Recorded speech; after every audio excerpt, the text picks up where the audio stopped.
Thank you very much, Chairman.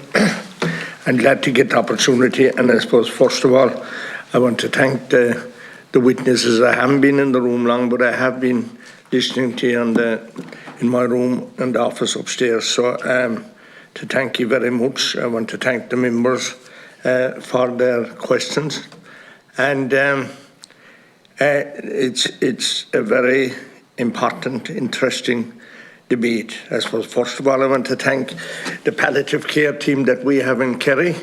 I think they're leaders, and they do wonderful work for people in Kerry who are very ill, and we want to thank all the fundraisers and all the people that went behind setting up that unit attached to Kerry General Hospital, and we all appreciate the work that's being done there. And the only thing we hope we won't need it ourselves for a long time yet anyway. So especially Senator Mullen, I believe he asked very important questions, and I won't be asking them all myself, because I concur with a lot of what he has been saying, and I agree with him in the very most of what he has been saying. I suppose I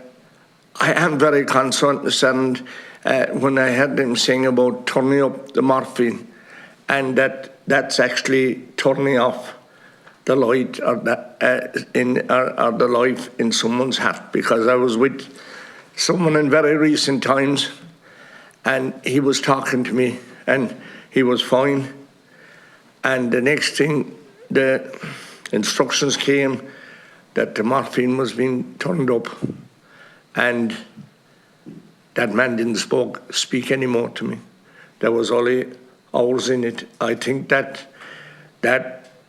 decision, and I honestly feel in my heart that man wouldn't have died as quick as that anyway. I don't know how long more he was going to live, but I'm very concerned that hastened his departure into another place or into another world. We don't know where people go, but we do believe that the very most of good living people do go to heaven, and we believe in that. You have your hand up. Will I stop with this? Yeah. Or will I carry on? So I'm very concerned about that. And this assisted dying, I suppose what I stand for is to try to assist people to stay alive. And that's my firm belief, that we should be doing more for people to help them to stay alive longer. And I suppose my own particular question is, I know that we all know, and especially public representatives know, of people, what they go through with chemotherapy and what they go through to stay alive. And they say, when they're in good health, the people of us say, look, we wouldn't want to go through that, you know, and then you'd hear of someone who kind of turned down the chemotherapy option or whatever, and you'd hear people saying that was the right thing for them to do. Maybe they were at a very advanced age, and maybe they wouldn't have been strong enough to go through the chemotherapy. But I suppose my particular question is, do we look at things as human beings differently when we're in good health? When the body is getting weary or sick or whatever, does our mind change, or do people's mind change when they get sick and they're focused is staying alive rather than turning down or rather than saying refuse, that they won't refuse any option that's given to them to stay alive. I believe that that's the case, that our mind changes. While we might have said, look, we don't want to go through that at the end of our days if we come to that, but does our mind change as we get sicker, slowly, do we want who can be sure that people haven't changed their mind? Because the people inside in the chamber, they change their mind every minute.